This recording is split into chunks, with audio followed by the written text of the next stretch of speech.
E qual a tentação para a igreja neste primeiro ponto? Se tu és a verdadeira igreja de Cristo, aí os consagrados caem na armadilha. Jesus não caiu.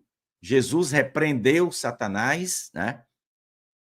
Porque ele vai dizer: se tu és, transforma pedra em pão. Claro que Jesus tinha o poder e tem o poder de transformar pedra em pão. Tanto é que ele vai transformar, vai fazer o milagre da multiplicação dos pães e dos peixes. Milagre, né? Não é partilha, como muitos hereges estão dizendo por aí. Jesus faz o milagre da multiplicação dos pães. Então, Satanás, se tu és o filho de Deus, transforma a pedra em pão. Aí qual é a tentação para a igreja, para tentar demolir o catolicismo? Fazer com que os consagrados digam: não foi um milagre. Houve milagre. Os pães e os peixes não se acabaram. O Papa Francisco caiu nessa armadilha de falar isso. Não se acabaram, não. Houve o milagre. Outros dizem: não foi uma partilha, todo mundo estava ali, sentado na relva, e tinha muita gente com suas sacolas cheias de comida, e foram sensibilizados para partilhar. Tudo balela do demônio para tentar destruir a Igreja Católica.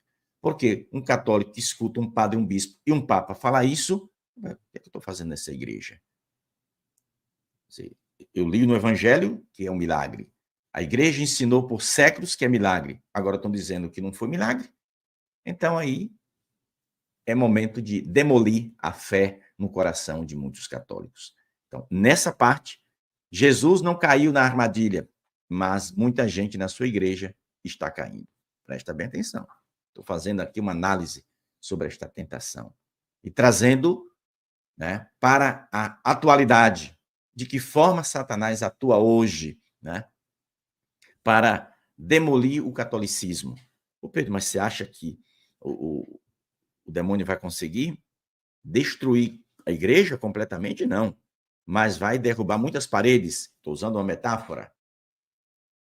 Possa ser que um terremoto não destrua toda a construção, mas pode derrubar parte dela. E parte do catolicismo está sendo demolida pelo demônio. Não tenha dúvida disso. Agora, óbvio que Jesus terá homens de bem, consagrados e leigos para reconstruir, como pediu a São Francisco de Assis, para reconstruir a sua igreja. E Jesus não estava falando da parede da igreja velha que caiu. Ele estava falando da reconstrução espiritual, porque a demolição estava acontecendo também naquela época, claro, hoje bem pior. Então prestemos atenção. Depois vai dizer: se tu és o filho de Deus, ele vai sempre jogando dúvidas. Se tu és, se tu és, se tu és, se tu és, mesmo sabendo que Jesus era o filho de Deus. Mesmo porque esse tentador foi criado pelo próprio Deus, né? Satanás sabia que ali na sua frente estava o Verbo eterno que se fez homem, o Criador que se fez homem, né? E não tem dois deuses, um que cria, outro que isso. Não tem três, não, é um só. É o mistério da Santíssima Trindade. Então, Satanás sabia que aquele que está à sua frente era o Verbo que se fez homem no ventre da Santíssima Virgem Maria. E ele estava ali tentando perturbar a cabeça de Cristo, mas foi vencido. Então, a igreja tem que trabalhar para vencer Satanás e não se deixar vencer, né? Joga-te daqui para baixo, porque está escrito: ele dará ordem aos seus anjos a teu respeito, e com as mãos eles te segurarão para que não venha a tropeçar em alguma pedra. Jesus respondeu. O Satanás usou a palavra de Deus, porque quando ele diz aqui, os teus anjos, está lá no Salmo, não sei se 90, 91 agora me falhou, mas está lá no Salmo exatamente esse trecho em que Satanás vai usar, o Satanás usa a Sagrada Escritura, o Velho Testamento, um trecho do Velho Testamento, para aplicar o golpe em Jesus. E Jesus vai e dá uma sapecada, né? Um corte rápido, Tramontina no malandro. Jesus vai dizer: também está escrito, não tentarás o Senhor teu Deus. Aí o demônio: não estou conseguindo nada. E não consegue mesmo, né?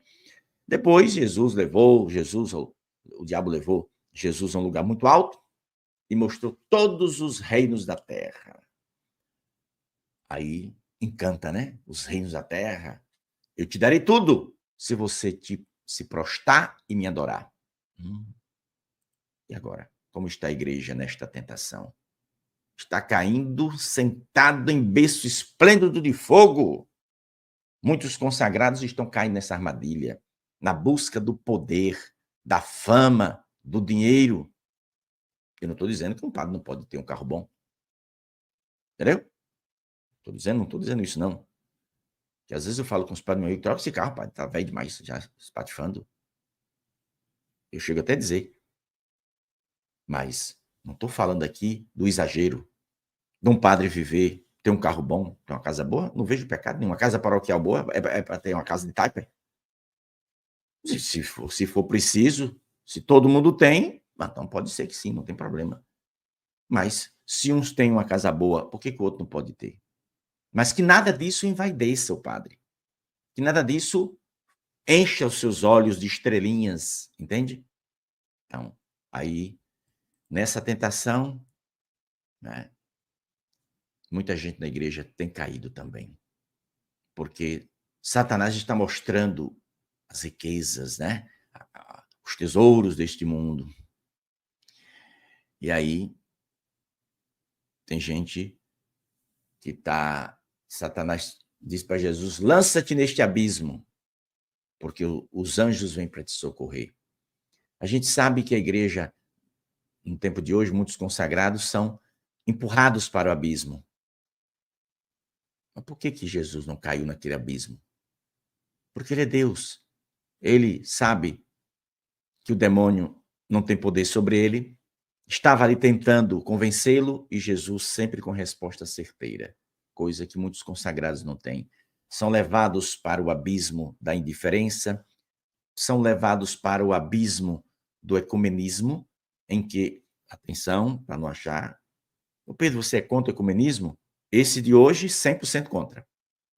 Agora, sentar, dialogar com as pessoas é uma coisa, e sentar, dialogar e não mostrar, porque se uma pessoa chegar na minha casa, seja de que religião for, ele será tratado com educação. Mas eu não vou cobrir minhas imagens, não vou deixar de dizer que sou católico, e na hora do texto, papá, eu vou rezar. Agora, se tu não quer, casca fora.